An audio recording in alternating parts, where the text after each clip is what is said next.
Good evening, everyone.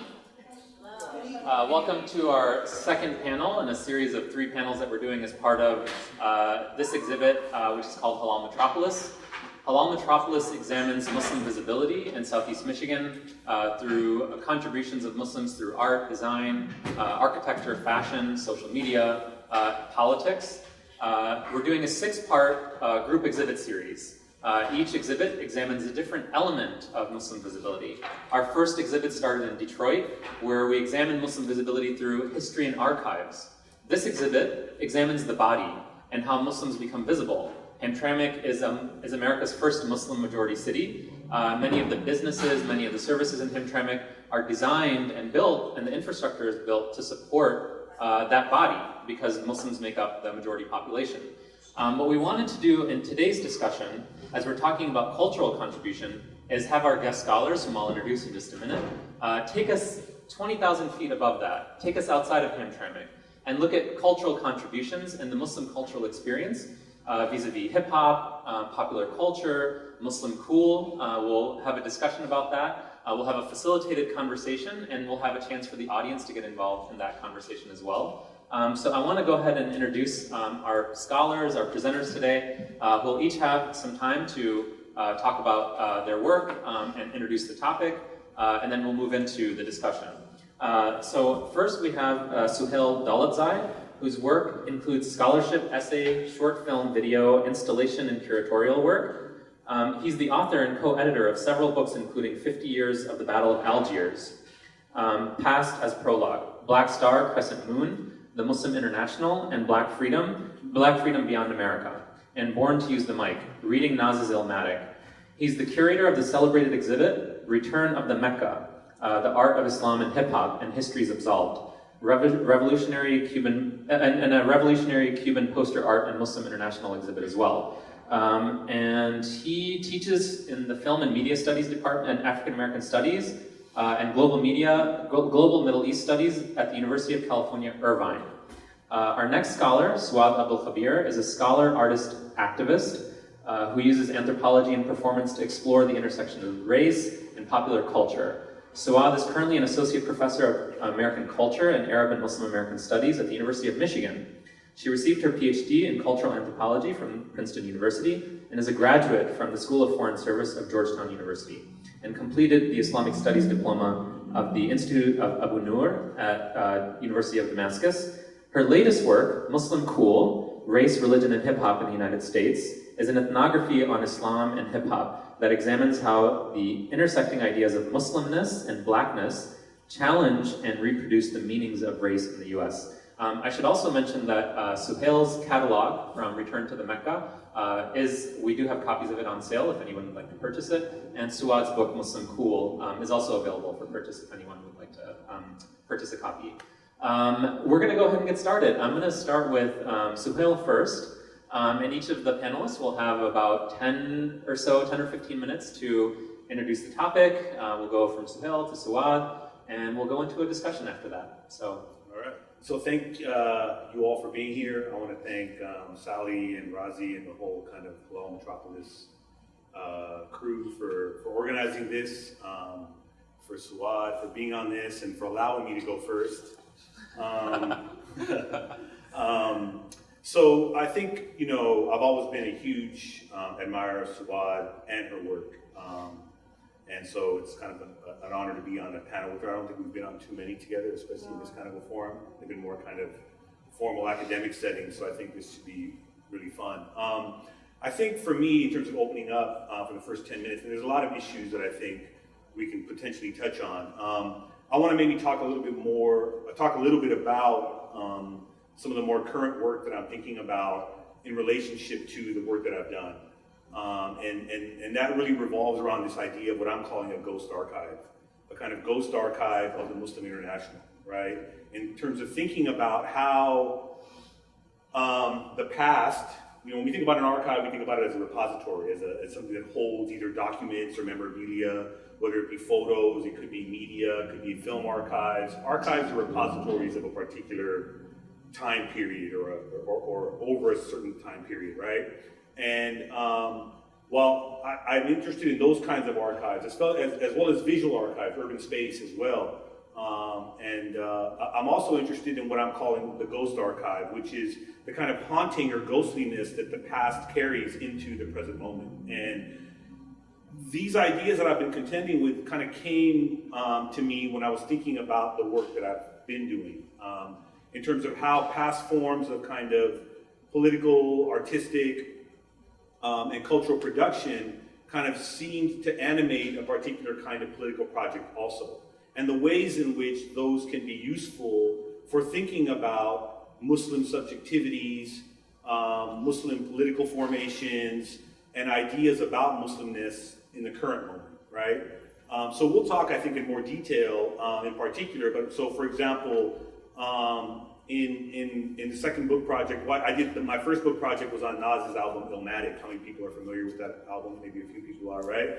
So it was really about thinking about the 15 years since that album had come out, when that book first came out, and the way in which we can think about not only that album, but the way in which it shapes our understanding or not about what was happening in hip hop and more broadly America and the world, right? The second project, Black Star Crescent Moon, really explored this kind of recent past. When I say recent, I'm talking about at least probably 60, 70 years, so it's not too recent, but thinking in terms of historical time, it's pretty recent. Thinking about, how did the connections between, or the overlaps between blackness and Islam, or the Muslim third world as I called it, shape a particular kind of political imagination for black radical politics in the United States, and what could that potentially be useful for in the post 9/11 context that I was writing the book in, especially for non-black immigrant Muslim communities, right? How could that be something to learn from and glean from? And at the same time, for non-Muslim communities in general, to think about how central a role Islam and Muslimness was to a kind of radical project of social justice in the United States, right? And so out of that then came a curatorial project that I did called Return to the Mecca, where I really kind of tried to actually harness and access a lot of the archival material that I was talking about in Black Star Crescent Moon, but presented in a kind of exhibition space, and really kind of tell a larger story about Islam in the United States, but particularly in what I think we can all accept is probably the most dominant kind of art form in culture today, hip hop, right? And how central a role, and Suai does an amazing job in her book as well, talking about this, how central a role hip hop was to Islam was to the shaping and foundation of hip hop culture, which is a global art form now, right? And so thinking about the traces of that past and the connections between hip hop and previous forms of kind of black creative genius, whether they were jazz and R&B or poetry, whether they were sports and political cultures. Of course, a figure like Malcolm X kind of, haunts the kind of, formation of hip hop in many ways, which we can talk about, but even into the current moment. And so out of that project then came a book on the Battle of Algiers, which was the 50th anniversary of the film in 2016. And I really wanted to kind of think about, as the subtitle of the book is Past as Prologue, really, how did the film, go from being a dignified cinematic, take on a people's resistance against colonial occupation. For those of you who haven't seen the film, it's about the Algerian resistance to the French occupation of their country for over 130 years. It took place primarily between 1954 and 1962. And the film comes out in 66 and becomes a kind of landmark text.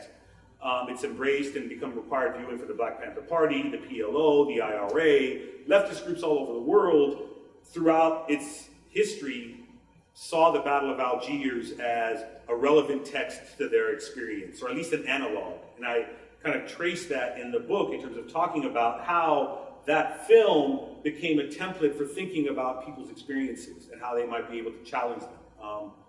But what really, got me piqued by the film is it was not only a film that was personally important, but it was the way in which the U.S. Pentagon screened the film immediately after the invasions of Iraq. It had already invaded Afghanistan, and then in late 2003 decides to screen the film at the Pentagon. And for the United States, the film becomes not a film about a people's resistance against an occupying force, but it becomes a film about how to do counterinsurgency, right? So in many ways, they're emptying the film of its political import.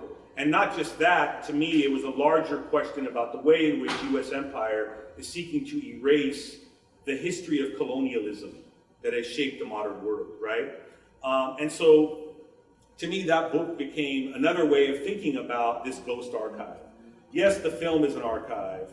Yes, the history of the Algerian War against the French is an archive, and there's one that exists, as is an archive that exists amongst a whole host of different kinds of violences in not perfectly seamless ways. I mean, the archive has always been something that has been silenced or closed off to marginalized voices, right?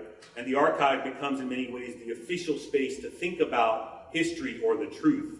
And so I was really interested in the way in which these kind of unruly texts, for lack of a better word, whether it be hip hop or the legacy of Malcolm or a film like The Battle of Algiers, kind of upset our traditional understanding of what an archive is, but also have a kind of ghostliness or that continue to haunt the present day that no archive can capture, right? They almost resist an archive. Hence my term, the ghost archive, that there's a ghostliness to these previous iterations of what I'm calling Muslim subjectivities in different forms. And I thought that in exploring these things, my current work is really about deepening this question of the ghost archive and its relationship to what I've called the Muslim International. And trying to think through how that past can inform and maybe hopefully better teach us about our current predicament. So I'll stop there and we can take questions. Yeah. We'll go to Swat. Right. Good evening, everyone. Assalamu alaikum. Since we're going to talk about Muslim food, I decided I would read something from the book and about the book a little bit. I'll begin this brief reading as I do the book. In the name of Allah, for the love of Muhammad, to honor the ancestors and the celebration of my people. And as a descendant of stolen people on stolen land, I also begin by acknowledging that the land on which we gather is the ancestral unceded territory of the indigenous peoples of this region, and that some of us are uninvited guests. Esperanza. See, I have a camouflage scarf. I've worn it only once because this Pakistani girl looked up to me like, this is so cool. And I was like to myself, I can't even pretend like that's okay with me. And it's a girl that I love. Now I want to back this up by saying I've been wearing camouflage my whole life. I'm the camouflage queen. I wear it a lot because I like it, but also I feel like I can. It's appropriate for me to wear it because my brother was in war. Like, this is my actual surname on my jacket. Anyway, so the sister comes up just really sincerely. I really like your scarf. Where can I get it from? And I was kind of like, thank you. But I don't know really what else to say. It's a compliment, but in another way, it's really a thievery because we don't have much, right? Like, where does culture come from? It comes from people who don't have much. That's where hip hop came from. That's where house music came from. That's where tying your hair up in a scarf or wearing fatigues because you ain't got no other clothes, right? You going home with silverware that's really silver, but you taking my scarf? Just let me have something. And I get it. You can't really tell people what they can put on their body. I get that. But there is a certain level you can at least give due to where it's done and at least try to do it authentically yourself. You have to know your boundaries and give knowledge and respect. Esperanza was one of my teachers in the field where I went to my field work. She was a single mother in her early 30s. She's Latina, a multimedia artist who loves to teach but also teaches to pay the bills. I met with her in her home in Humboldt Park in Chicago, and after she let her kids know we handle an important business here, she and I lounged and she shared her reflections on being race, gender, class, and Muslim. I had seen Esperanza at hip-hop events around the city before we formally met at IMAN, the Inner City Muslim Action Network, which is on the southwest side of Chicago. Iman was a key site for my work, just as it was a central place of importance for my teachers who were U.S. Black, Latinx, Arab, and South Asian American Muslims engaged in hip-hop-based activism. They are the progenitors of a discourse and an epistemology, ways of thinking and exchanging ideas, and aesthetic forms of style and an embodiment, ways of being in the world that I call Muslim cool. Forged at the intersection of Islam and hip-hop, Muslim cool is a way of being Muslim that draws on Blackness to contest anti-Blackness, as it shows up in the religious and cultural hegemonies of Arab and South Asian U.S. American Muslim communities on the one hand, and in the hegemonies of whiteness on the other. So Esperanza wore camouflage because she liked it, but also because racialized systemic inequality had shut her family out of economic opportunity and shuttled her brother into the service. In contrast, the quote-unquote Pakistani girl who thought camouflage was cool had access to a set of class-based and cultural privileges.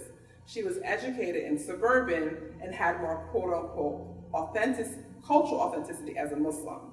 Accordingly, the Pakistani girl's potential appropriation of camouflage was embedded in unequal power relations. Esperanza loved the girl loved her scarf, but, as Esperanza put it, all that love was fraught, quote, no matter how much Islam we have in common, unquote. Yet the camouflage-loving Pakistani girl was not merely a cultural third reel. She was also race and gendered and Muslim, and navigating her identity at the crossroads of hip-hop and Islam. The Pakistani girl in Esperanza's story reminded me of Rabia, a young Pakistani U.S. American woman who was one of my key teachers in the field. I could imagine Rabia admiring Esperanza's scarf with the same kind of unbridled enthusiasm. But in contrast to the first quote-unquote Pakistani girl, Rabia was an activist who worked in Inglewood, a predominantly Black neighborhood in Chicago. For Esperanza, Rabia was different because the struggle was not just a fashion accessory for her. However, Esperanza noted insightfully that this did not mean that Rabia, she, or any of us could escape the complex realities of race, identity, and power in the contest to fight and overcome inequality. And this is the insight that's critical to understanding Muslim cool, because at this meeting of Islam and hip-hop, the ways Muslimness and Blackness come together both challenge and reconstitute what race means in the United States. So in the book, I make basically three arguments. The first is that Blackness is central to what we call Islam in America, and that means it's central to how individual Muslims identify themselves, whether they're Black or not. It's central to how Muslims interact with each other interethnically, like Esperanza and this Pakistani girl, and also the ways in which Muslims interact with the state. I also argue that race and Blackness continue to be significant to how we understand the contemporary U.S., and that when we think about Blackness and people engaging in it, we have to think about the ways in which it is used to sort of push back and fight white supremacy, but also the ways in which Blackness can be used to be complicit in reproducing white supremacy. And then so with this idea of Muslim cool, there's this kind of push and pull in it that really also comes from its groundedness in hip hop, which comes really from hip hop's groundedness in the African diaspora. And so hip hop, people talk about hip hop a lot, and they'll be like, oh, hip hop is either, the unadulterated truth of the people, or it's this like completely gross commodity that's just this manufactured thing that somebody in some office somewhere said, oh, let's put this together, right? And the reality is that hip hop is all those things at the same time, right? And one of the things that I argue in the book in terms of, and I talk about this idea of the loop. So hip hop, we talk about looping, right? So sampling, so you take a sample and you loop it to make new music. And so for me, the loop is key to Muslim cool because basically, and this is what Sohail was referring to, this idea that Islam is practiced by Black communities and their priorities around self-determination and self-empowerment and awareness, those priorities shape hip hop. It gave hip hop its fifth element, what we call knowledge of self. And then on the flip side, as the loop turns, right, when you sort of fast forward 20, 40 years later, you have these young Muslims in the United States, Black and non-Black, who are finding themselves as Muslims through hip hop, right, and returning to this Black Islam and Muslim cool. So I wanted to sort of share that with you today because when you talk about visibility, you know, I'm interested in how Muslims, so there's one thing to think about how Muslims are seen and how Muslims present themselves, but I think it's important to think about what are the cultural markers, resources, ideas that people are drawing on to say, hey, I'm a Muslim, right, in the world, and how are those markers and ideas really shaped by older and longer histories of race and class and gender, right? And so when, for example, most recently, a couple of controversies happened sort of in the sort of Muslim community, right, or sort of broadly. So there was Banana Republic started making headscarves, and the model that they used to model the headscarf was a Muslim woman, a black Muslim woman. I think she's Somali background, right? Now there was all this controversy about the thing because there were these kind of like I guess they call them bloggers or bloggers, right? So these like women who have made, you know, names for themselves and incomes for themselves by teaching people how to style scarves and this kind of thing. So they were critical of the Banana Republic scarf because they felt like the way the woman was styled wasn't sort of quote unquote proper hijab, right? And this was also, so this was both them making a particular kind of moral claim and saying, well, you know, Banana Republic should really talk to us, but also a racial claim because people were like, wait a minute, we've seen your posts on your Instagram and you had on stuff like she had on. So why all of a sudden is this a big deal? And a lot of the discourse around these women, and particularly around Muslim women in fashion, erases all of the black Muslim women in the United States who have been doing fashion since forever, right? And these women are not known as people who actually identify, oh, there was something before me. Like I gave a talk at this, they had this contemporary Muslim fashion exhibit at a museum at the DeYoung in San Francisco. And I had to give it virtually because I broke up my toe. But anyway, but I was thinking about like these women that I know, and this relates to the new work I'm doing, Umi's Archive. So these women that raised me in New York City, and they used to have these fashion shows, right? And the tradition of their fashion shows probably started in the early 70s. And one of the things they talked about was that they would do this because women would become Muslim and they would basically look frumpy. And they're like, why are you looking like that, right? So they would do these fashion shows to teach these women how to like be Muslim and stay fly, right? Now, and this is before your YouTube video, right? But it's the same kind of praxis, right? It's like we're trying to teach you that. But there's a disconnect, right? So you have these people wanting to represent Islam, wanting to be Muslims in public spaces, wanting to own that, but really having no historical knowledge of how they came to be, right? And really not doing what Esperanza said, right?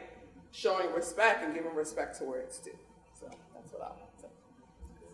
Awesome. What a way to start things off. A lot of things running through my mind. I think the first thing I want to try to, now take even a further step back. Recently, you were named one of the 25 most influential Muslims in America. Oh, right, that happened. Actually, I get that one of 25 influential Muslims in America, not most. Was that what it said? Yeah, it did. Okay. No, it wasn't. See, they tricked me. No. I thought you were important. Right. Yeah, I'm just kidding. In the profile video that introduces Suad and her work, you made this observation. Dave Chappelle was the host of Saturday Night Live. As the first episode after the 2016 elections, A Tribe Called Quest was the musical guest. So you have this iconic American television program, and you have 5 Muslims that are headlining the show. And the question I have is about visibility and invisibility, and how the Islam, particularly of African American Muslims, is often hidden or invisible. So what I want to understand from both of you guys is to lay out what is the impact of Black Muslims onto American popular culture beyond hip hop. I think about sort of Black Muslims and impact on pop culture. So one of the things that I talk about in my own work is this idea of Black Islam becomes a part of like the vernacular, right? The everyday kind of like reality of what it means to sort of be Black, or even just in a city in the United States, right? So whether it's like what people wear, what they eat, even now with the whole thing with like these halal trucks type of stuff or whatever, right? There are these things in which like ways of just how you live your life and how you move around a space, right? There is something Muslim there, right? And a lot of it came from sort of what Black Muslims have established, right? So whether it's like language or dress, food, right? These kind of things. So I think when we think about pop culture, generally speaking, I think hip hop, obviously for me, is an important space, right? Because this is where, you know, because of the ways in which sort of Black Muslim priorities affected hip hop music, right? The dress, the language, all that kind of stuff. Hip hop is really clear, and as that proliferates, right, then you also have that spreading elsewhere.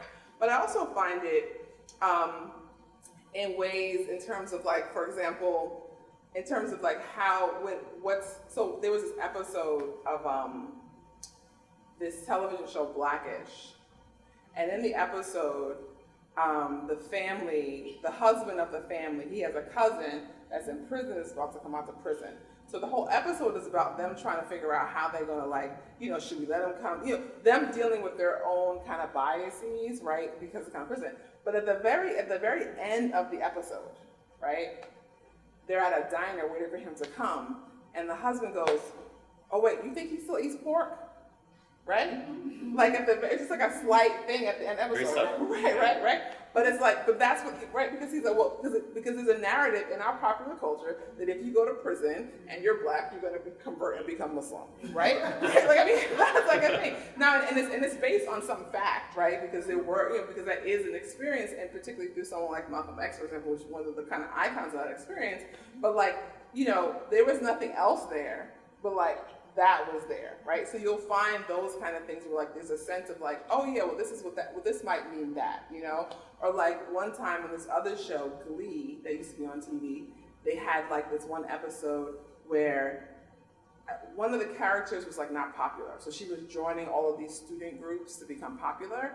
And when she joined the MSA, it was these two Black men with kufis on and her, and behind them was this kind of weird looking Middle Eastern-esque, like, you know, figure. Right, kind of thing. So I think you have that. I think also you have sort of like, and Sohail can talk about this too in terms of like music. So you have jazz, you know, Kenny Gamble and Huff, like all this kind of music that's really, really good that was created, right? And you have these Muslims behind it. So I think the way that I think about Black Muslims in popular culture, I think about how they show up in ways that people don't recognize, right? But they're there, and because they're there, it means that there's a history and there's a kind of a knowledge that exists, right? But the lack of recognition or the illegibility or the invisibility comes a lot from the ways in which Muslim has been racialized. So you're only Muslim if you're like brown, whatever that means, and foreign, right? So if you're not that, it don't count. So that's what I would say. Right. Yeah, and I don't have too much to add on to what Suad said. I mean, I think this is part of what maybe both of our work is trying to do, is trying to uncover some of these histories in a particular way, right? And to make visible what remains kind of unseen. It's there, but it's not understood as such, right? I mean, I think about a maybe more contemporary example. I'm kind of fascinated by beard culture, especially when you watch like the NBA and you see the kind of strong beards that a lot of the brothers are wearing, and like you start to trace back where that comes from. And you talk about Philadelphia, and you talk about Gamble and Huff, which was a record label then, but the Philadelphia International Sound. But you talk about Sunni style coming out of Philadelphia, and so I'm really just fascinated with how beard culture today, even amongst white guys, hipsters, right, have become a kind of thing. And it's just interesting for me to think about, where does that come from? What's that tapping into? You know, as a small example of what we're talking about here. But I think, as Suad mentioned, and I think this is what's a really important point to talk about, is how kind of overdetermined, if I can use that word, the kind of figure of the Muslim has become in a particular way in the United States, so that it's racialized as brown, it's racialized as, you know, Arab or Pakistani or Desi, for lack of a better word. Whereas what Sawad's work does is to kind of point to the way in which prior to maybe the 75, maybe the early 80s, the predominant image of Islam in America was through blackness. That's how it was understood. And all these kind of everyday examples of how that was, referenced. I remember growing up personally, for my father and our family, when they were, back on the border of Afghanistan and Pakistan, Muhammad Ali was a huge figure, because of, one, his conversion, but two, his stand against the Vietnam War. And so coming to the States, I remember how central a figure he was in our house. And, I was already dating myself with Tahir and Sawad in terms of how old I am. So I'll do a little bit of that with you. I remember the day living in Los Angeles and growing up as a young basketball fan, that the Lakers, that Kareem Abdul-Jabbar was traded to the Lakers. If you're doing the time, you can figure that out. I was like about a 5-year-old boy. And I remember the excitement in the house because here was the best player in basketball at the time. In my opinion, the greatest player of all time, but that's a different issue. But the best player in basketball at that time, who was a Muslim, who was defiant, and who was coming to the LA Lakers, right? And thinking about the impact that had on us, in terms of our relationship to being Muslim. So exactly what Sawad is talking about, in terms of like thinking about how those histories continue to kind of exist today and how we're unaware of them. And there's so many other examples that we can, I think, point to over the course of this conversation. Yeah. And I actually want to add one other thing, because I meant to add this too. So I think, and that's great. So I think two things too in terms of impact. So one, like a Muhammad Ali or Kareem Abdul-Jabbar, right, there's a particular sense of standing up for justice, of sort of standing up against the status quo, of being brave and challenging those things, that is very much the mark of sort of Black Islam, and something that definitely impacted sort of the broader popular imagination culture in the United States, right? I was at a panel last night, we were talking about 2 nights ago, whatever it was, we were talking about Malcolm X and like what Malcolm X means for so many people who aren't like Muslim, for example, right? And because what his figure meant. And likewise, and particularly I think, and this is particularly important for Black communities, and then therefore for other communities of color, is like this idea, that famous Malcolm X speech, and who taught you to hate yourself, right? So this idea that you should love yourself and who you are, basically knowledge of self, like gaining knowledge of self and what that does for you, like the impact of that I think cannot be underestimated for Black people, and then other people who also see what Black people are doing, like, wait a minute, I can do that too. And that is something that I think is probably one of the greatest and most profound impacts that Black Islam, Black Muslims have had on culture, both in this country as well as around the world. My next question has to do with the role of importance. It's related to the first part. The role or the importance of Islam in hip hop. I think it's understood that at some point, from the very beginning, Islam became the de facto faith, of hip hop, and which might be unbeknownst to the broader American society. It feels like, over the course of the last maybe 20 to 25 or so years, because of this de facto position that Islam had in hip hop culture, that element has sort of started to lose prestige, maybe, in hip-hop and also in the larger African-American community to some extent. You guys might disagree with me, but at some point around the end of the 90s, early 2000s, that element begins to disappear. You still see it as a motif that's in part of popular contemporary hip-hop, but it's kind of losing a certain moral compass. Maybe that was a part of hip-hop from the very beginning. What do you think can be attributed to that? Like how and perhaps why has that dissipation happened? You go first. I just went first. I went first. It's right at your So people say that, and I think that's an interesting observation. And I think that there's some truth to it, but there's also some not.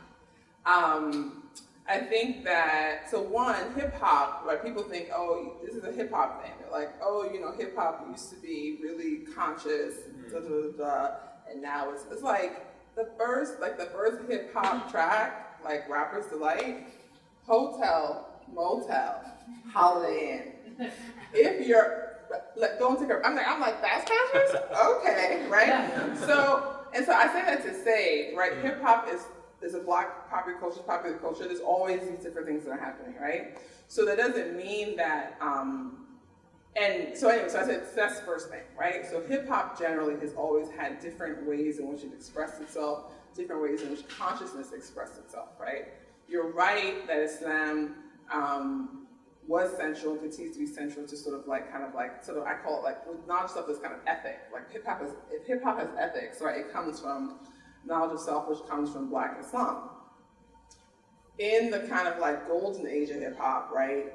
The references and everything were very explicit if you knew them, because a lot of people didn't know, right? So like, a lot of language, like dropping science and gods and earths and Dean, all that stuff shows up in the music and the lyrics, it shows up in the videos, this kind of stuff, references that some people didn't know.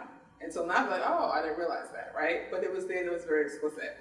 I think your sister's idea is that sort of after that golden age, you're like, well, what happened? People say that. They're like, there was somebody who did some kind of like miracle something, right. And they were like, the instances of something, Islamic references decreased, right?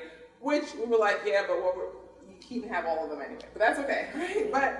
And I do think I think there's some merit to that, but I also think that's also about how hip hop changed, and not hip hop changed, but your access to hip hop changes, right? So what becomes on the radio, what's commercially profitable, what do you hear all the time? So I feel like those things changed, generally speaking, right? So whether it's a reference to Islam or just a reference to politics in a particular kind of way, you're also not sort of seeing that when you turn on the radio, right? But my claim is that what Black Islam gave hip hop is knowledge of self. And it's basically this kind of sense of, it's knowing, sort of trying to understand where you came from, knowing who you are so you can do something about the future. It's a particular kind of like analytical possibility. It's like having that there is possibility and a sense of like, and also a sense of like knowing what's going on if something's not right. So I made this argument recently at a talk I gave, right? This song by Migos called T-Shirt. That I was introduced to because one of my friend's daughters or like sisters was like, oh, I want to play this song. And I listened to the song, and I'm like, but there's knowledge of self in this song. Because it's like, he has a sense of, right, I'm trying to do this work, right, but why, right? And what my mother told me about this, there's a particular kind of ethics that is happening even in that song itself. So for me, I'm like, it doesn't go away, right, because it's always there. But yeah, the manifestation of it, I think, has changed. Depending on where you're listening, but the core is still there. So that's my response. Yeah, I mean, I don't have too much more to add to it. I mean, I think Suad's point. I mean, I think this was part of what was interesting to me in doing, the exhibition, for example.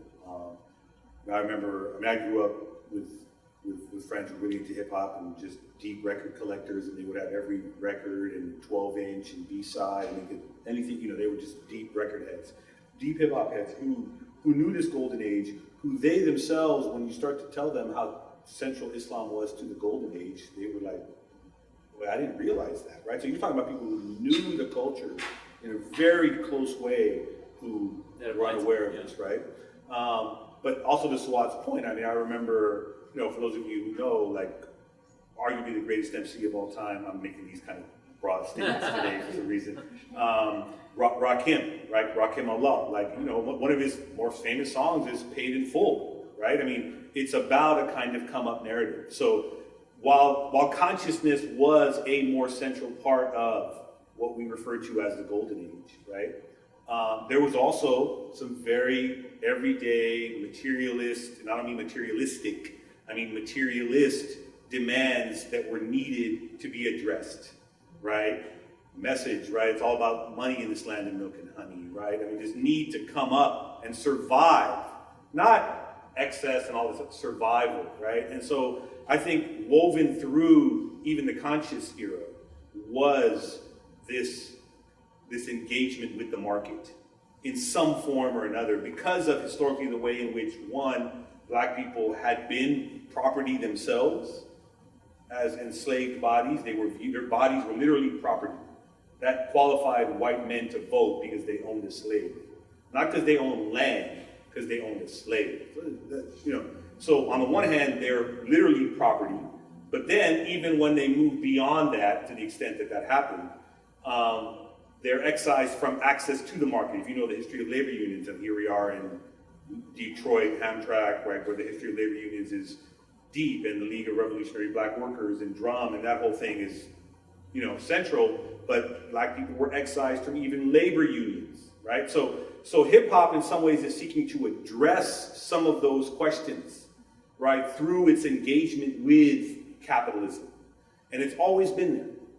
And of course, as Swat points out, much changes in hip hop as a result. I mean, the industry gets and it's a kind of classic decline narrative. The industry comes in, commodifies, it's no longer the same anymore, et cetera, et cetera, et cetera. But like Swat points out, and we were talking over the phone, there's the Rhapsody song. You can talk about that more, right? The new raps. So there's still these iterations of Islam within hip hop culture. There's still many artists who are still doing it. I agree with you that it's not to the extent that it once was, but that's because hip hop changed. And I wouldn't say just hip hop changed, American society changed, right? And I think there's been this persistent kind of deepening of the forces of counterinsurgency, particularly within Black communities in this country, prior to hip hop, after the era of Black Power, but especially during the era of hip hop, which we see with the rise of figures like Joe Biden and what's called the prison-industrial complex. So hip hop and America changes, and hip hop has to kind of respond to it in a certain way. So I'll say that. It's as a layperson that's interested in hip hop and has been informed by it, as through my youth and through part of my life, I think it's an ongoing conversation. It's a very interesting conversation. But you made an interesting point just now about this Islam as an aesthetic, as a motif. It goes beyond hip hop in Black culture and popular culture. It goes to literature. I'm thinking of Ta-Nehisi Coates' Between the World and Me. As a motif, it recurs as a refrain over and over through the book. And so. Yeah, you're right. It's sort of, it has been, it's gone, but then came back in sort of different, avenues. So I have a lot of things on my mind, but I also don't want to dominate the conversation. I want to open it up to the audience. I want to invite you guys, and then also if there's any pressing questions between the two of you, I want to invite you guys to ask each other. I'd like to hear Suad, if you don't mind. Yeah. I would like to hear Suad talk more about the Rhapsody song and the video. And for those of you who aren't familiar, I'll let Suad maybe, if you don't mind. Yeah, that's cool, yeah. Because I was supposed to write something that I never had around writing, so here we go. Right. I wrote that in publishing. Anyway, so Rhapsody is an MC. She's from North Carolina. She was nominated. Her album Layla's Wisdom was actually nominated for a Grammy, multiple Grammys last year. Yes, and she's one of these your favorite MC type of person, right? But she doesn't get, because of the patriarchy, right? She doesn't get all the shine. So she has this new album out called Eve, and each song is named after a woman that she's inspired by, a Black woman that she's inspired by. The first song to drop was called Ibtihaj. So it was named after Ibtihaj Muhammad, the African-American Muslim who was the Olympian, right? She's an Olympian fencer. And the song is and the song is important that it drops, and it's Jizza and is on it, and from the Wu-Tang Clan. The Wu-Tang Clan is known, right, because of they're known because of who they are in terms of as a hip hop group and their impact, but also because many of them were members of the 5% Nation of Gods and Earths, and that's a very important part of their narrative and who they are. So Jizza's on it, and D'Angelo's on it, and the song, and they use the sample from the song "Liquid Swords," which is a famous Wu-Tang track. Any event, so it's named Ibtihaj. Now it's very cryptic, right? Because this is a song you're like, what's up to Ibtihaj, right? But it's my husband taught me, he helped me figure that out. Liquid Swords, Ibtihaj, here we go, that's the connection, right? But the video comes out. And so the video is really, I think the intention of the video is really to be a kind of homage to Muslim women and Black Muslim women, and also to Sudan, because at the end of the video, they make this sort of statement about Sudan. And so what you have is you have all these different women who are covered and they're dressed, and they're like, some of it's monochromatic, you know, this kind of thing. They're kind of, and they're there, you know, they're there, they're around, they're moving around. There's one woman, she's on those big, I don't know what they call them, motorcycles that are big. Thank you, four-wheel. ATV, there you go. Right, she's driving to New York, and they're in Brooklyn, they're in New York, right, this kind of thing.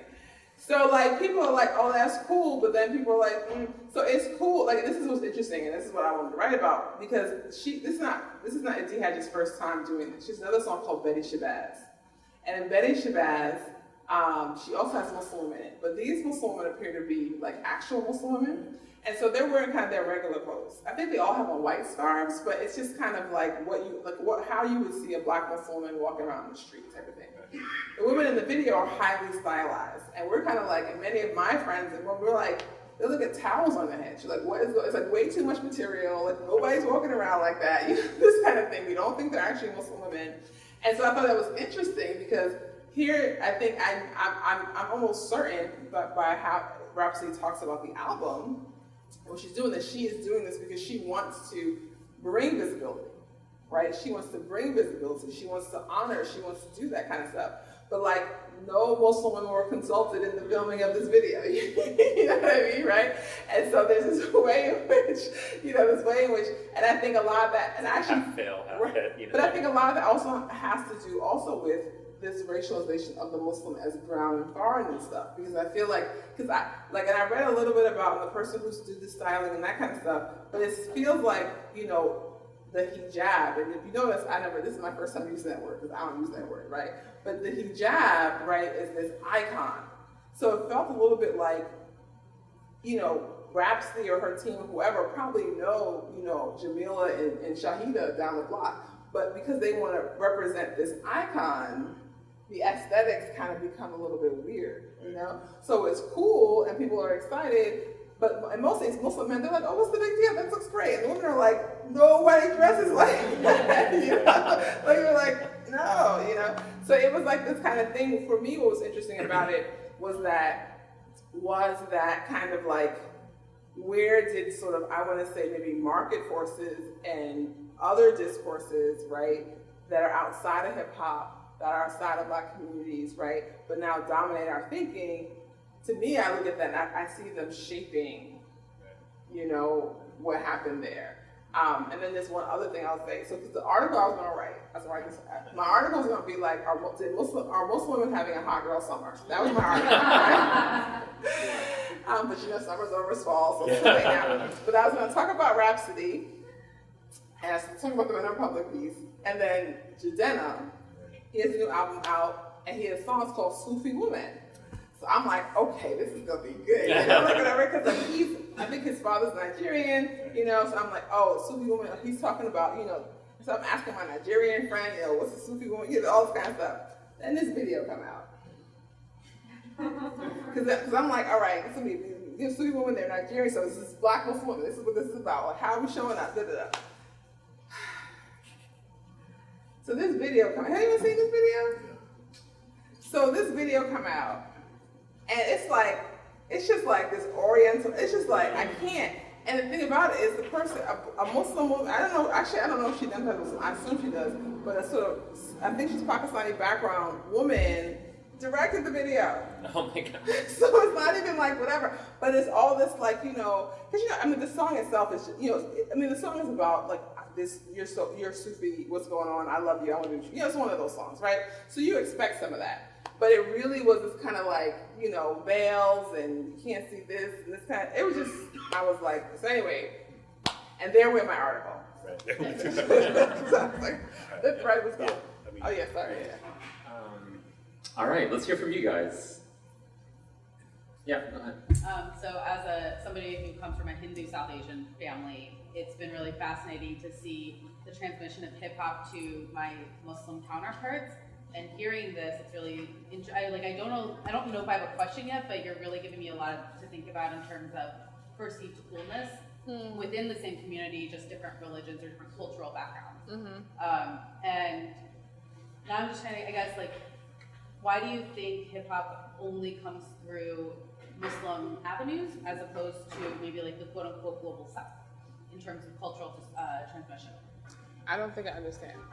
So like why isn't like Hindus don't really have that same type of cool? Like we know that. Oh, you mean like Hindus aren't cool? Like we don't portray that same type of cool or swagger the way that our Muslim counterparts within the same community do. Huh. And I think a lot of it is tied to hip hop, which is tied to like within the Muslim community. And I'm just curious, like, have you thought or like have you seen that type of transmission in non-Muslim communities in the global south? Right. I'm gonna let you go first. It's a big question. That's a big question. It's a good question. I mean, I think, like I'm thinking about, like the story you told at the beginning of your book that you read about the fatigues and camouflage. And coming from the Afghanistan-Pakistan border that I come from, if you were there in the 90s, the brothers rocked camouflage hard, So rocking camouflage in the United States meant something very particular.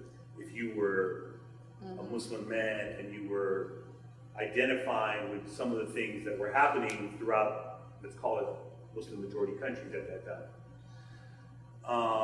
And so there was a certain kind of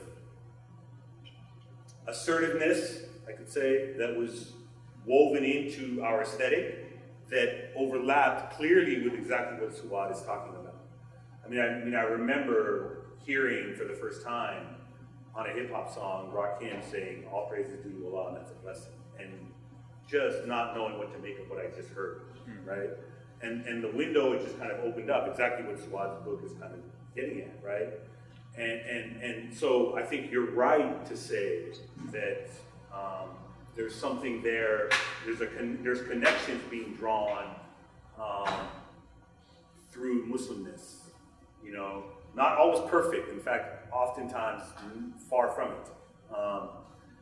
But I think there's also some interesting overlaps when you think about, if you think about camouflage and aesthetic and what it's used for in terms of like surveillance and ducking surveillance or warfare and what that means. And for folks maybe at the Afghan border who are contending with somewhat similar situations, that might be an appropriate way to think about some of those overlaps in terms of aesthetics.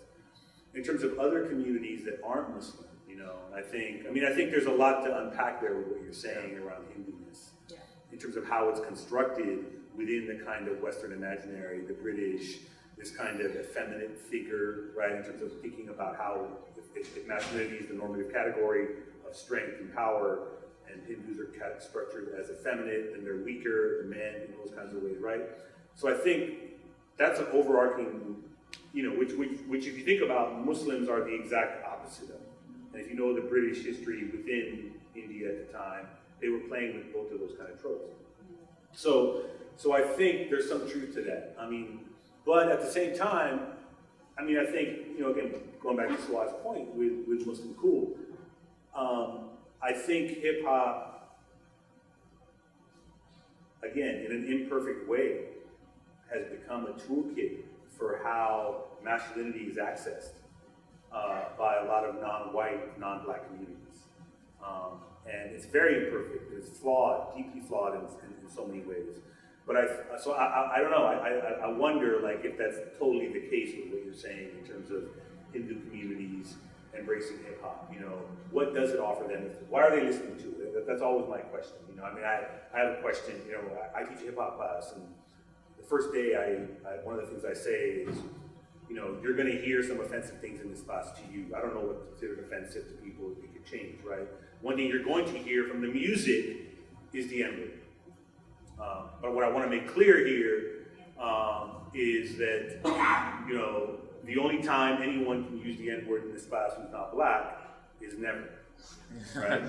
And maybe the deeper question for me, if anybody's in their seat uncomfortable and unsettled by what I just said, the deeper question is, why do you want to say it? Like, what is it about the word that you want to say, right? And so that's just one example, I think, of the way in which non-black, non-white communities, because, I think it's an interesting conversation to have that your book gets into, is like, how do these, if the discourse in America around race is a black-white binary, and I think in many ways we can say that it is, how do folks who don't fit within that continuum think about themselves? Do you want to align with whiteness? Maybe you do. I don't know. I mean, aspirational whiteness and honorary whiteness is something that's endemic to so many of our communities, right? Or do you want the benefits of whiteness, but then you want to trade on some sort of affiliation with blackness, right? And so you're trying to have it both ways, right? What's at stake here? But I think it's an interesting question to try and get at how do racialized, non-white, non-black communities think about themselves. And I think there's a productive way to do that when engaging blackness and the histories that it created and continues to produce, right? There's a productive way to do it. It's not easy.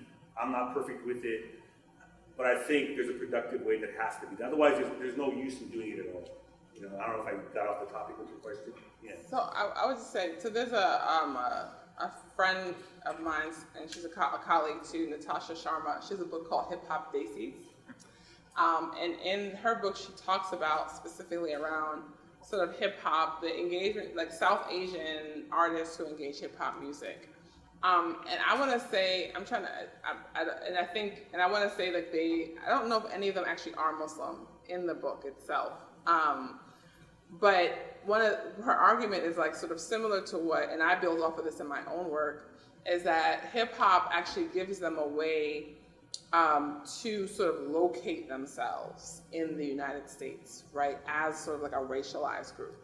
So who am I? How am I here? What's going on in the United States? And also, how do I then relate to sort of back home or other parts of the world? Because the thing about hip hop, because of its relationship to just the black community and the diaspora, hip hop has always had a transnational kind of outlook too, right?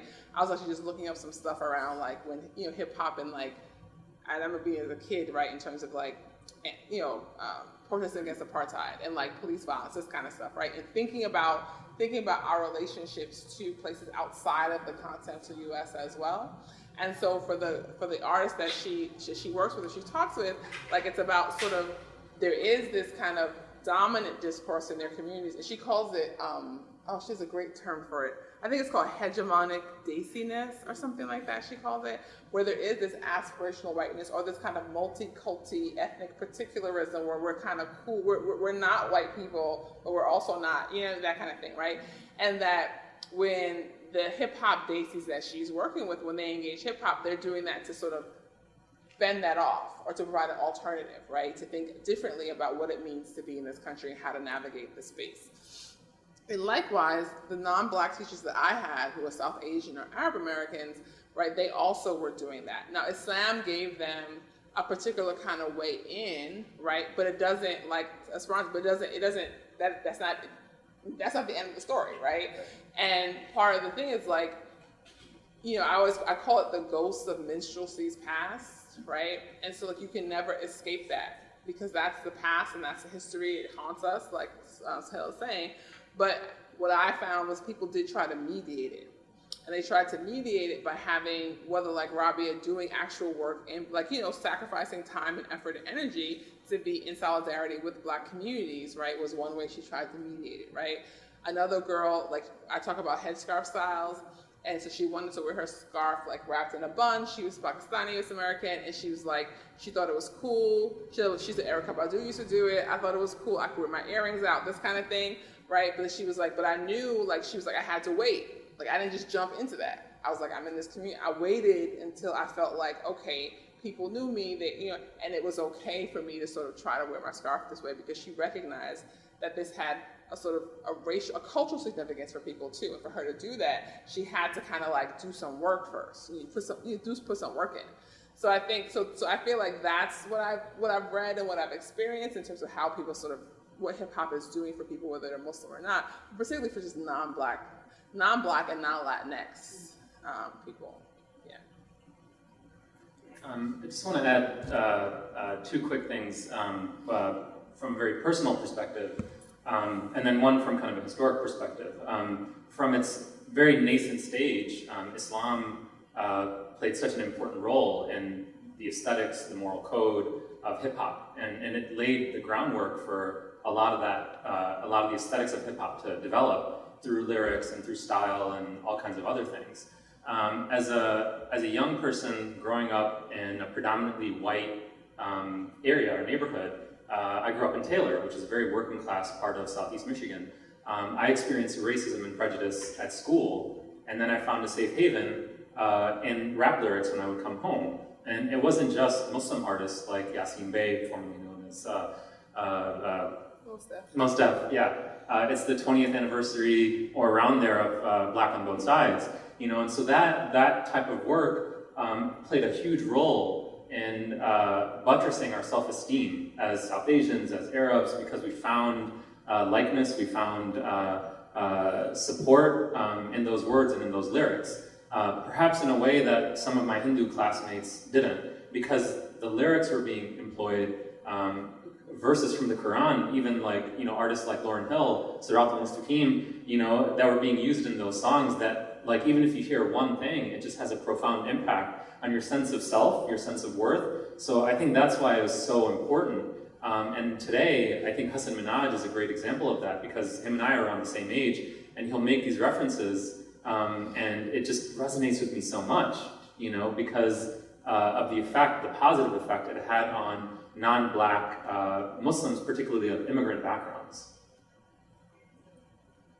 But I would just say, I would just say, I think that Islam and hip hop gave Muslims a way in, but I don't think that, I don't know if you're Hindu, because the articles that I read, they have similar stories, right? So they're not hearing the Islam stuff because it doesn't resonate to them, but they are hearing the stuff around like sort of identity and race and oppression and that kind of stuff, and that's really resonating, and so they're connecting. And there's one article, and then she's like, and then hip hop changes. She's like, what's going on with hip hop, right? It's like this is what I came, this is what I was here, and now hip hop is on this other thing, and so yeah. I just want to add one more really quick thing. And the part of the question that you're asking is also, it's unfair. I don't mean that your question is unfair, but my, kind of what I want to frame is that Islamophobia today has very little to do with Islam or the doctrines of Islam or the theology of Islam. It's a type of racialized prejudice against Muslim-looking people. So it actually affects you. It affects Sikhs, Hindus, Arab Christians, anyone who looks the part, and so it's just kind of a thought, because while there may not be that connection, you're still part of this like racial injustice, because Islamophobia is a type of racial prejudice, not a theological prejudice. Leo, go ahead. Yeah. Yes, sir. So I think you guys touched on something that was really key earlier when you talked about how hip-hop has always sort of talked about a number of subjects. It's talked about, from partying to, the aspirational goals of the Black community to a lot of other things. But when it comes to hip-hop, it seems like, whenever hip-hop has expressed consciousness, it's always had a connection to Islam. It's always spoke consciousness through Islam. And I wonder what you all think about the influence the industry had on bringing Islam or making Islam central to hip hop, and the influence that it had in sort of presenting it in another way. Because you guys kind of rightly said that it sort of deteriorated over time to an extent where the messages and the imagery in hip hop are very shameful in comparison to that. And when you listen to some of the early hip hop groups, they seem to be very woke to the deliberate efforts to control the message that was coming out of the hip hop community, because that message at one time it was basically the continuation of the Black liberation movement. And when it first started, the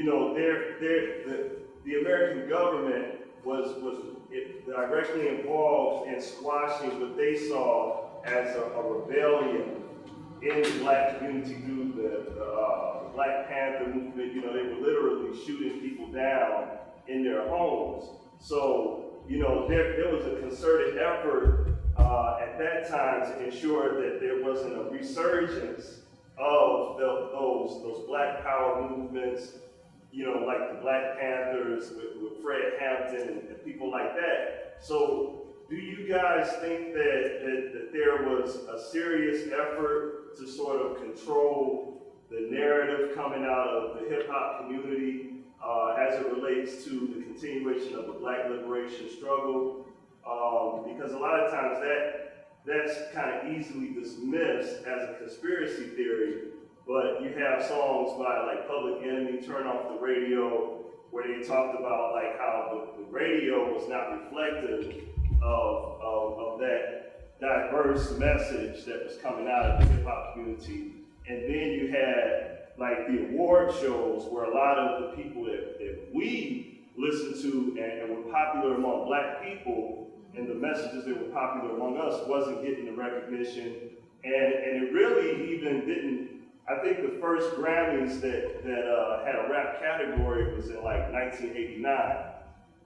But rap had been out like a full decade before. So, through things like that, through the limited, narrow exposure that rap had in the radio, through the way that they manipulated the awards and who was lifted up and who was not acknowledged at all, there seemed to be an effort to sort of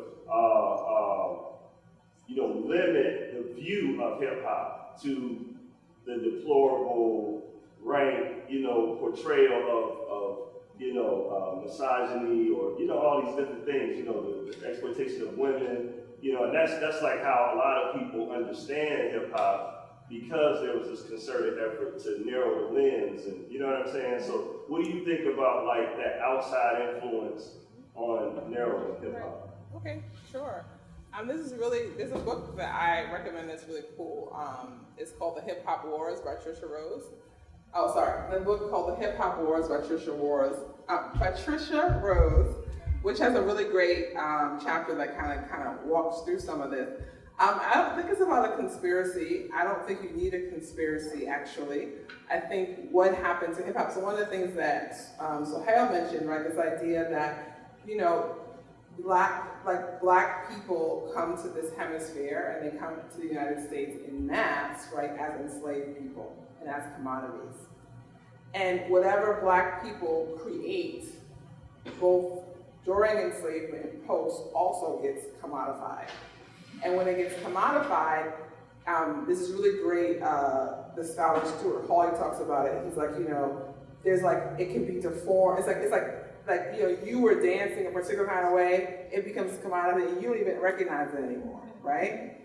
And so there's a long history of that, right? So what you're describing that happened to hip hop is a part of that history. And so it's not a conspiracy. It's not about, I don't think it's about people getting together in a boardroom to say X, Y, and Z as much as it's like, this is how we do this, right? When it's time to make money, and we're gonna use Black people to make money, this is what we do. We reduce them, we flatten them, right? We make them look, this is what it is, right?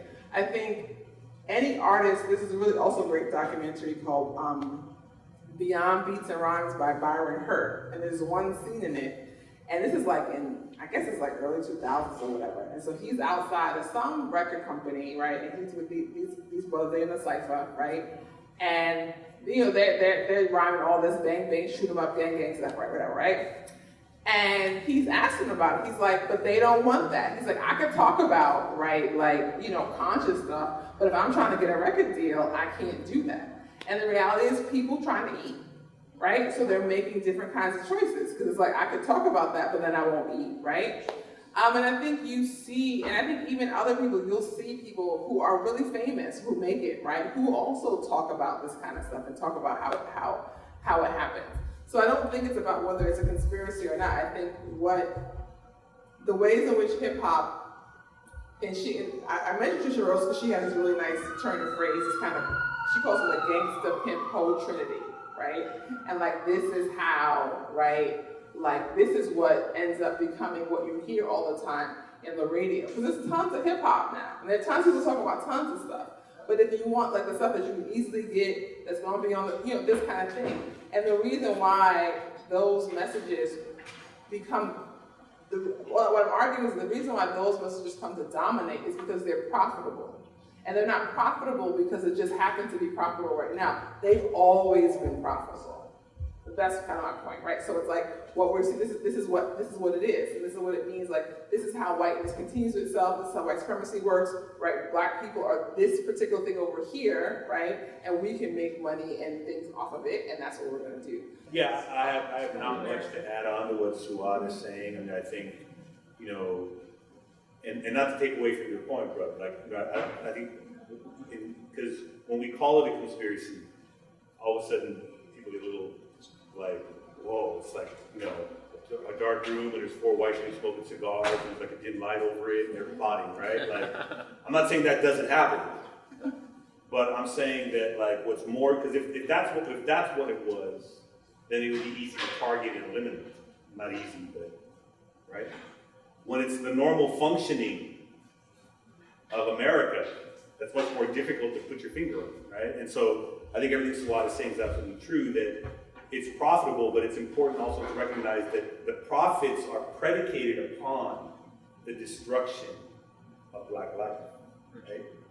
That's what the profit can only be made when Black life is eviscerated, right?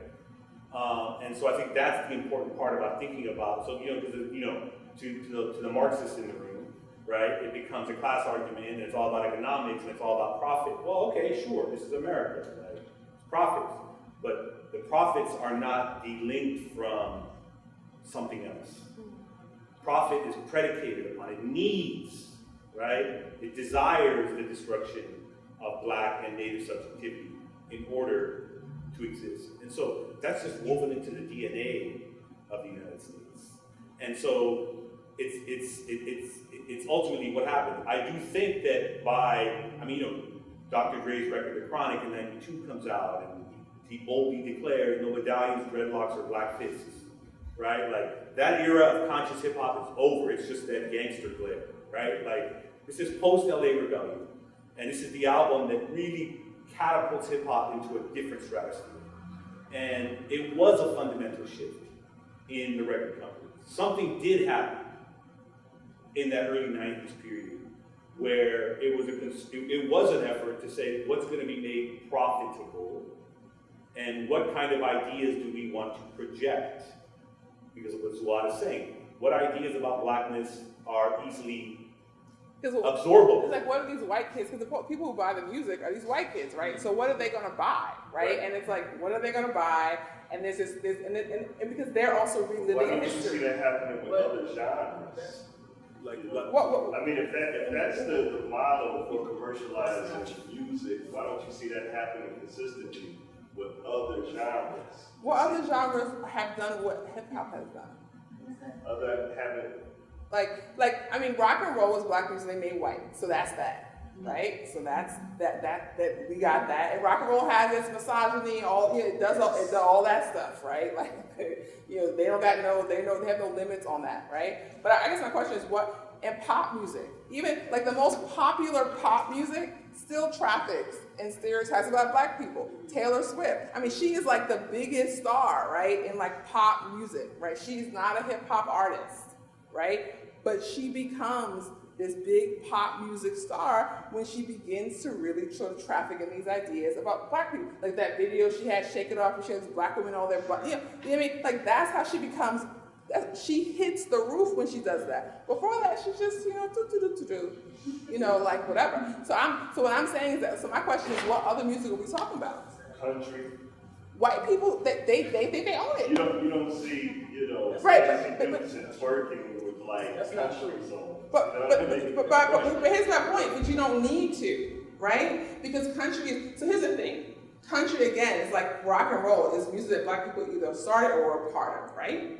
And it's like, but now that country is white, right? Country makes its profit in a different way. Like when Lil Nas X came out with that song, people called and protested to get it off of the Billboard charts as a country song, right? Because the narrative of country music is this white music, it's like our tradition, it's homey, you know, like that's how they make their money, right? So it's because you don't need to do that. right? Because it's another story for country music. So I mean, so it's kind of like, so for me, it's like, there isn't, like what happens with hip hop because of its history and what happens with black people and black music, but there aren't other genres of music, right, that are as immensely popular, right?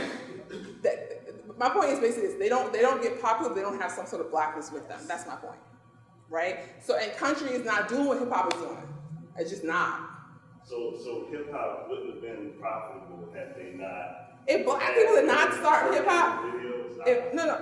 How do you establish that? I'm just curious, like how do you? Wait, say, I'm sorry, I interrupted you. What was your question? How do you establish that hip hop would not have been profitable had they not taken on some of these deplorable imagery and messages? How do you establish that? So the point is that hip hop had a profit margin before that, right? It did, right? When we had a lot of different types of music, it did, right? But the growth of that margin, what I'm arguing is because of this investment in a particular set of stereotypes about black people. And the reason why they're profitable is because they're not new. Like, so if you watch like Birth of a Nation. So Birth of a Nation is like the first film. It comes out in 1914. What's his name? D.W. Griffith, and he should say, well, he's the film guy, right? But I just thought about it, right? But if you watch Birth of a Nation, right? Birth of a Nation is like the first like blockbuster film, right? It's really important in cinema history, all this kind of stuff. First film shown in the White House. First film shown in the White House. All of it is, you know, the black man running, the black thug running after trying to rape some white woman.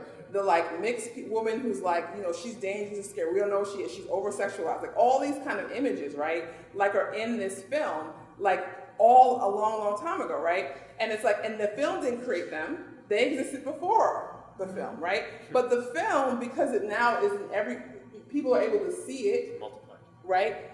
This becomes, so people then become, there's a way in which you expect and you anticipate, this is how I'm going to see black people. This is how they're supposed to be. And like Sohail is saying, and the point of that is about the evisceration of black life. Like I'm used to seeing them in these particular kinds of ways.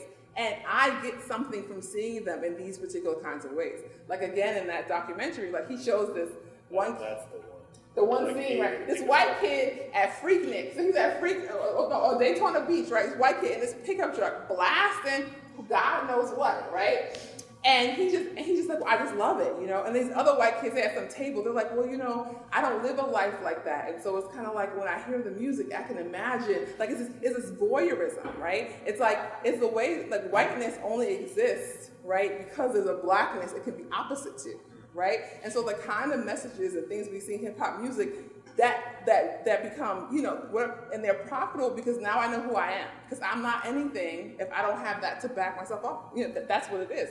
So like, it's kind of like, yeah, so that's why country ain't doing that. Anyway, sorry. You know, okay, Jermaine, you had your hand up, and I want to bring you into the conversation, so, yeah. Say what? Go ahead, yeah. Oh, no, I mean,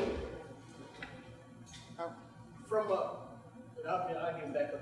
From perspective of a person who was active in that, you know what I'm saying? Like, from the executive position and to like in the streets, it is not. It's always that type of stuff has always been around. Like misogyny, hustling, all that. Like they was talking about that in like every genre of music, American, especially American. From country to blues to all that, they always talked about the same stuff, and they all was popular. Like blues is some of the most, for that era, some of the most vulgar music you can ever listen to in your life. I mean, it was an underground movement, and so hip hop is the same. It's always been a balance, and so the thing is that a lot of people get so caught up in the radio that understand like people are multi-millionaires without the radio. Multi-millionaires teaching the same thing we talk about the black. They are multi-millionaires, and so some of the best music is nowhere near the radio. So you have a choice.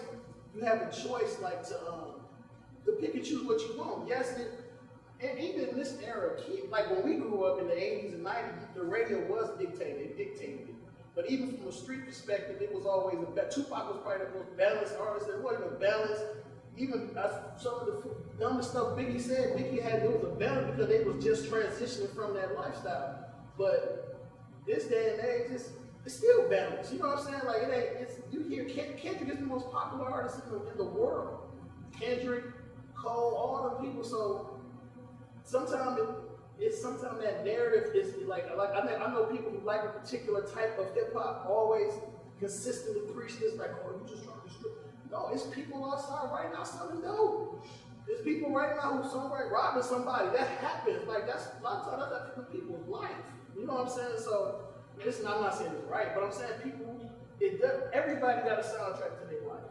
You know what I'm saying? And country is just as grindy as hip hop. If you listen to country, and right now, country right now is pure hip hop. It's like you listen to the country stage, it's all rap. Like they all rapping. They call it what, hip hop or something now? I don't know.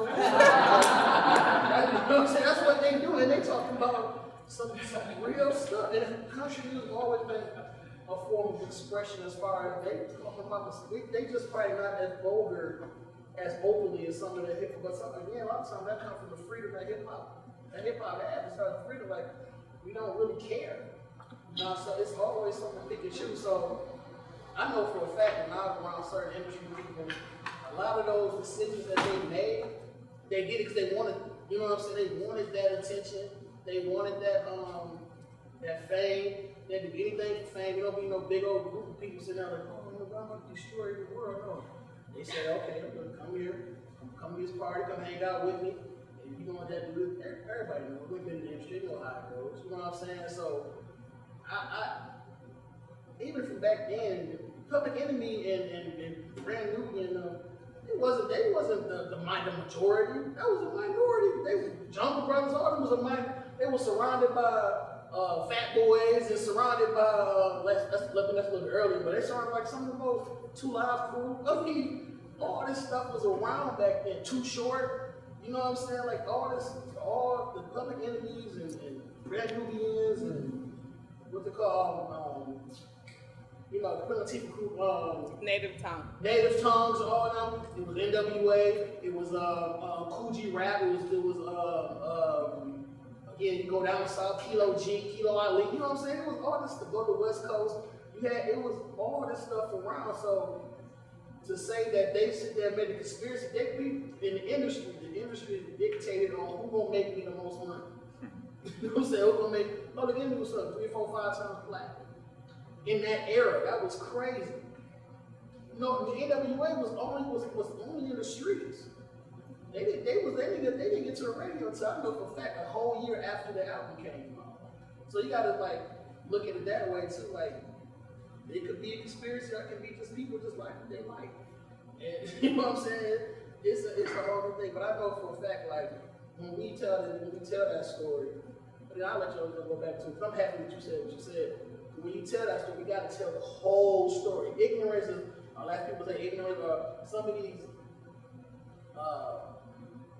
subjects, you know what I'm saying, are some of the things that they talk about right have always been involved in hip hop from the beginning. Hip hop started with braggadocious. They was always bragging about who the best dancer, who the best dress, who got the most girls, you know what I'm saying, or they had fly routines, who could come in, and it was always built around that. And then so we gotta I think when they get to that certain, there's always a certain narrative that always try to get to, especially particularly people that like that who are so into the Public Enemy and the Native Tongues and all them. They always try to say it was a conspiracy to destroy them. But the thing about it is that it was always an era where somebody had some type of message that they got across. Like you said, Black was one of the best albums ever. That was a successful album. So it's like, I think we should probably, when we telling the hip hop story, we have to tell the street side, we got to tell the party side, we got to tell, again, the Black power side, because that's all in the hood. So I want to do a quick time check. It's 7:53, so per the schedule, we're going to go till 8 o'clock. So maybe we'll just take a few more quick questions, maybe rapid fire style. I know. Yeah. Okay, we'll go with her, and then we'll see where we are. So, Justin, go ahead. Yeah. Thanks, bud. Yeah, no problem. Sorry, I couldn't see you back there. Yeah. There's this, in mainstream American culture, there's this strain here that allows for multiculturalism and integration we're kind of a sponge. It may take a while, but it seems like we do integrate people, you know, like, and like with music, white people like Chuck Berry, white people like Jimi Hendrix, Motown Records, they made their bones by marketing black music to white audiences. And so it seems like there's something in American culture that allows for stuff to move in and shape the wider culture. And what I'm wondering is, in these movements, whether it's the hip hop movement, American Islamic movement, or even like the Black Power movement, do you see that same strain of liberal inclusiveness? Is it something that gets matured into? Or as these movements continue to grow and thrive and prosper, will they continue to live a separate subset in American life? Sure. Yeah. How about you? Oh, did you have a question? Yeah. So my question. So you're talking. So I talked a lot about how like the black body isn't visibly Muslim, and especially if you're like a male. Maybe if you're a female and you wear hijab, it's kind of different. But you talked about the ghost archives. What I'm interested in is what happens when people, or at least in your work, how do you see this unfold when people who are Muslim but aren't visibly even, like, let's say, able to be racially profiled as Muslim. What happens then?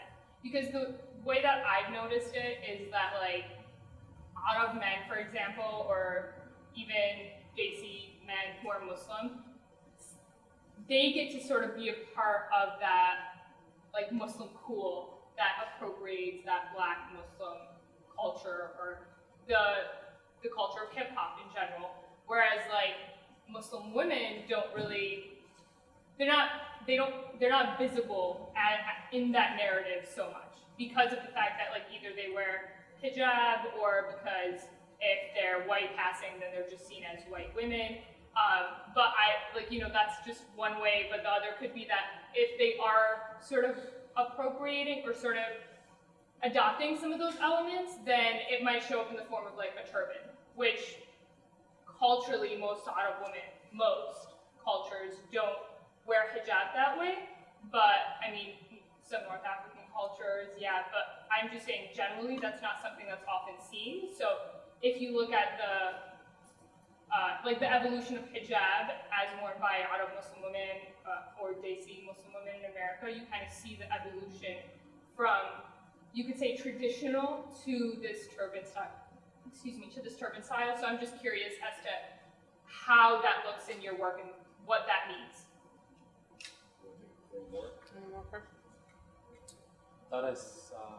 Maybe we can kind of start with that. Okay. Yeah. Well, I can talk to your question. So in my show, I have a scene called Sarah.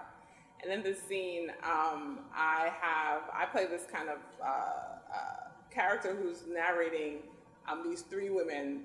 There's a girl named Sarah. She's Arab or Desi, you really can't tell. She doesn't wear a scarf. She's gonna start wearing a scarf. She has to choose between which scarf style she's gonna wear. She chooses between traditional, I call it, and this is someone like in a black abaya, sort of like a Gulfi style, right, type of thing. Her scarf covers her like there. The other style she has is called a hijabi light. And so she wears like a scarf, covers her face, but she's like a tunic and pink. Oh, sorry, my bad. She has a scarf and it's like a tunic and pants, like a matching scarf, tunic, pants set. And the third model she is trying out, is called hood jabby. And this girl has on she has like a scarf and a bun, and she's like a keffiyeh and like some kind of shirt that has some kind of political message on and sneakers and this kind of thing. And the scene is meant to be a satire, right? To identify the fact that all of these styles have these kind of race and class things tied to them, right? In terms of what she's going to choose, because what she's choosing, people are going to think about her certain things because she wears it that way, right? So I do that in that scene. And then I think to the broader question, I think how you get sort of marked as a Muslim really depends on who's seeing you and where you're at and what's happening. So I have an article I wrote about, I compared an African-American, like a black Muslim woman and a Pakistani Muslim woman, both young, grew up in the US, and their experiences with that, right? And the black Muslim, when she shares these experiences, she says, well, like sometimes when she goes to the airport, so at TSA, right? Sometimes she's marked as Muslim, sometimes she isn't, right? She says, you know, if she doesn't wear a scarf, she's just black. If she wears a scarf, whatever the style, she would get stopped. And she has an Arabic name. But she has her brother, right, who doesn't, but he has an Arabic name, he always gets stopped, right? She says that, right? But then she says when she's in her neighborhood, she never experiences street harassment.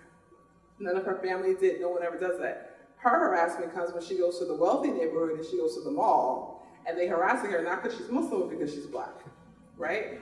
Whereas for the Pakistani girl, she has a story of street harassment, just driving to like I think it was like Culver's or something, right? And she's like, the guy's yelling at them, go take that towel off, this kind of thing, right? So she's having that kind of experience.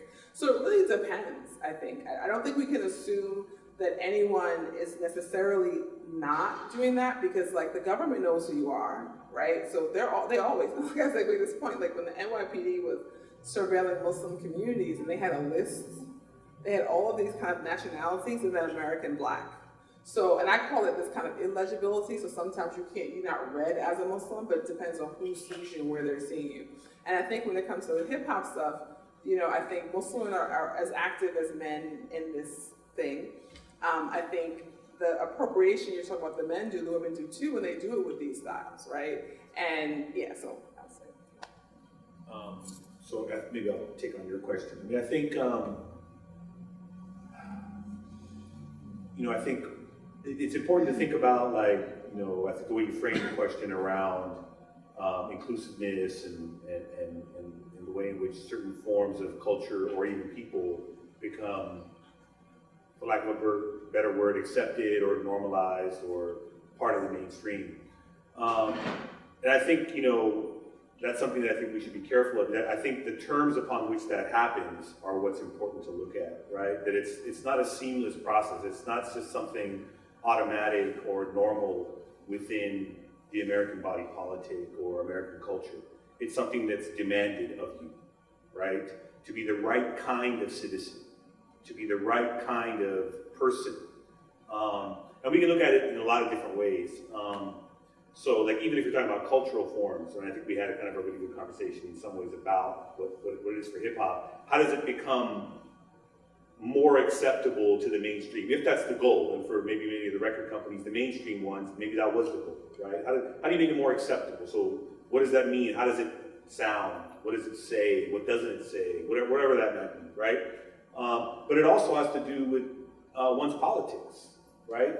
Not those are disconnected, but what kind of a person are you? So we can take many examples. If we're thinking about Muslim communities, I mean, you know, just because something is multicultural doesn't mean that it's right or good, right? It's like, what are the terms upon which you are given entry into the room?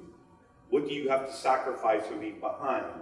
So if you remember, for example, Khizr Khan, the father who was giving a speech at the 2016 Democratic Convention, and his son had died, I believe, in Iraq, Pakistani who had joined the military and had died in Iraq, and it was a kind of, he pulls out of his pocket the Constitution and he holds it up to Donald Trump and he says, Mr. Trump, you know, I've read the Constitution, have you? And my son died. So it was a very kind of like powerful moment for a lot of reasons.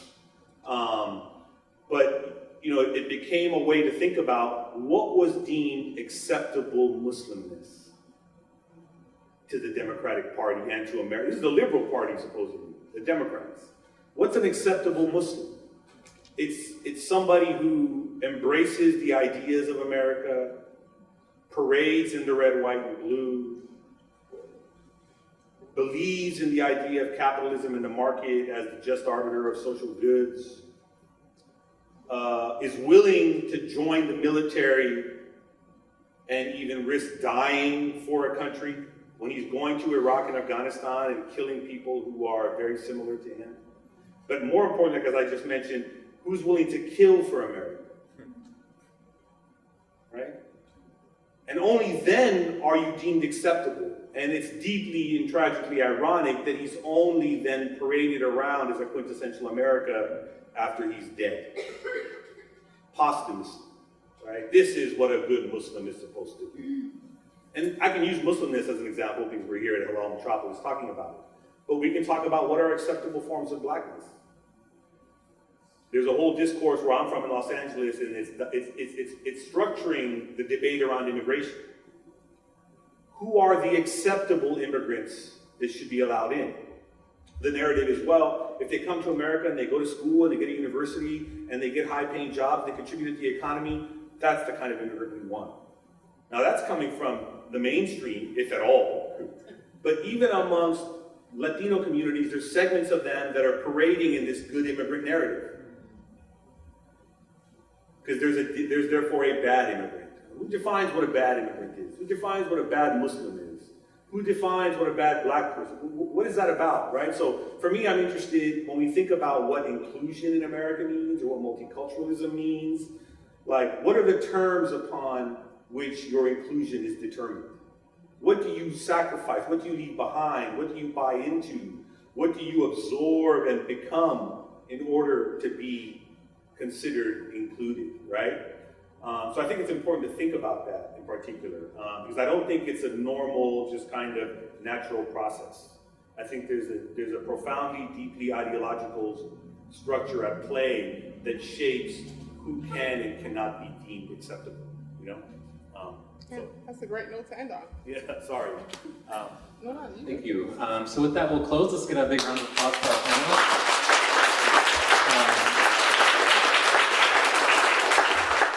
I wanted to thank all of you for coming and being part of this discussion tonight. Our exhibit is open until the end of next week. September 28th is when we end. We have open hours Thursdays through Saturdays, Thursdays and Fridays, 5 to 8, Saturdays 12 to 5. If anyone would like to schedule a field trip or bring another group, please get a hold of me, contact me. We'd love to host you guys and give you a tour of the exhibit. I also wanted to thank our sponsors, the Knight Foundation, the Doris Duke Foundation for Islamic Art, the Community Foundation of Southeast Michigan, and the Michigan Council for the Humanities, and our partner, Bank Suey and Alyssa Shelton. There she is, right back there, yeah. Thank you so much. With that, we'll close. One last thing I want to mention. There is some pins that Suad brought with her, Muslim cool pins, so be sure to grab one.